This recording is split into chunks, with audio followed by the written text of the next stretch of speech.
E o PT tem prometido, se ganhar a eleição presidencial desse ano, revogar a reforma trabalhista no Brasil. E sobre as consequências que essa decisão teria, nós vamos conversar agora com Flávio Roscoe, presidente da Federação das Indústrias do Estado de Minas Gerais, a FIENG.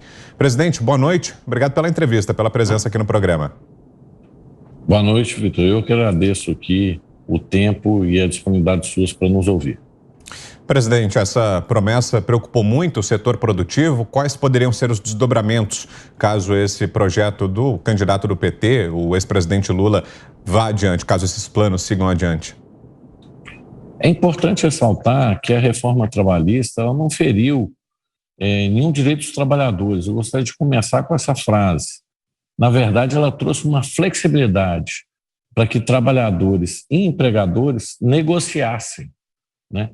Uma lei federal que engessa todo o Brasil e não permite que os trabalhadores tenham liberdade de negociar suas condições, era uma lei, na minha leitura, anacrônica. Lembrando que a lei trabalhista é de 1943.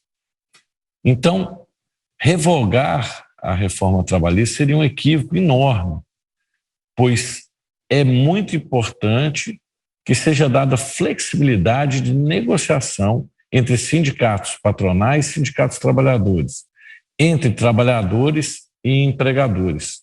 Desta maneira, a gente consegue manter a economia mais dinâmica e gerar empregos.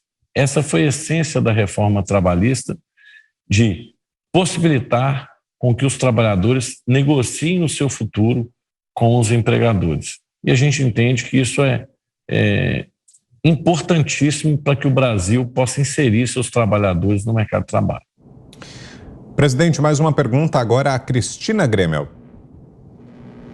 Boa noite, presidente. Prazer conversar com o senhor. Gostaria de saber em relação... O senhor reforçou aí, é muito importante lembrar que a reforma trabalhista não tirou nenhum direito de trabalhador nenhum, mas, por outro lado, ela trouxe uma liberdade do trabalhador, por exemplo, escolher se quer ou não continuar tendo uma parte do seu salário levada para o sindicato a título de contribuição sindical. E a gente sabe que muitos trabalhadores insatisfeitos com seus sindicatos acabaram optando por não mais contribuir, já que não era mais obrigatória.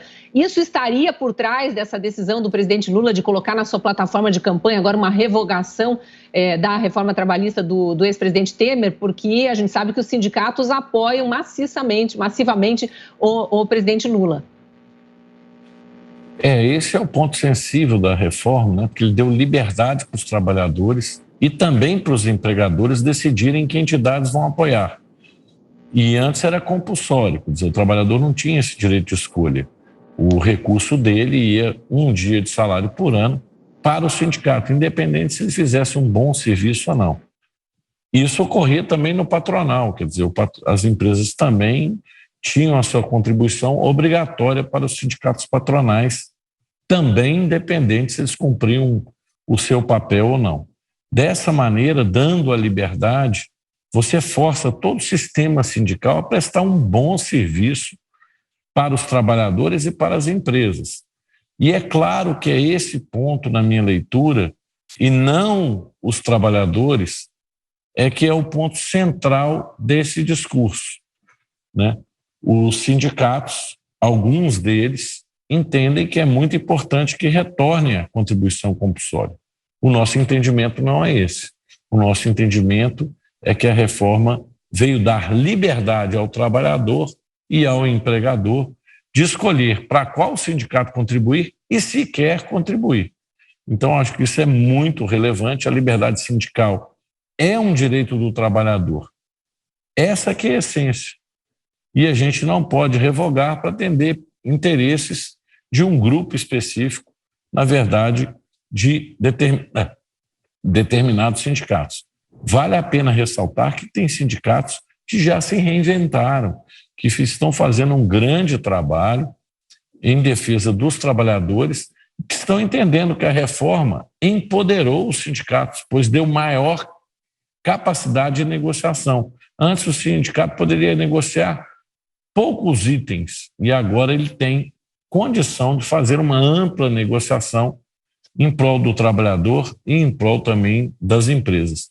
Enfim, houve liberdade para que empresas e empregados possam criar, né, regras e fazer com que a relação entre os dois possa ser uma relação positiva, sinérgica, que gere competitividade para a economia brasileira, para as empresas e para os trabalhadores. Consequentemente, vai acabar gerando mais postos de trabalho e empregos melhores. Presidente, a pergunta agora é da Ana Paula Henkel. Boa noite, presidente. Eu sempre gosto de trazer alguns exemplos daqui dos Estados Unidos, uma nação muito próspera, e eu costumo falar que é muito próspera porque é muito livre, né? Não é livre porque é próspera, é o contrário. E eu acho que o brasileiro aprendeu a gostar de política, entende o que significa um Estado inchado, um Estado pesado, principalmente em relação aos trabalhadores e aos sindicatos, como o senhor muito bem falou. E olhando para o futuro, dentro dessa reforma trabalhista que aconteceu no Brasil, aqui na administração Donald Trump, ele, dentro das reformas que ele colocou aí na sua administração na Casa Branca, ele desburocratizou exatamente essa relação do empregador e do empregado. Isso trouxe um progresso e uma prosperidade muito grande nos 4 anos. A economia teve aquecida aí como pouquíssimos anos na história americana.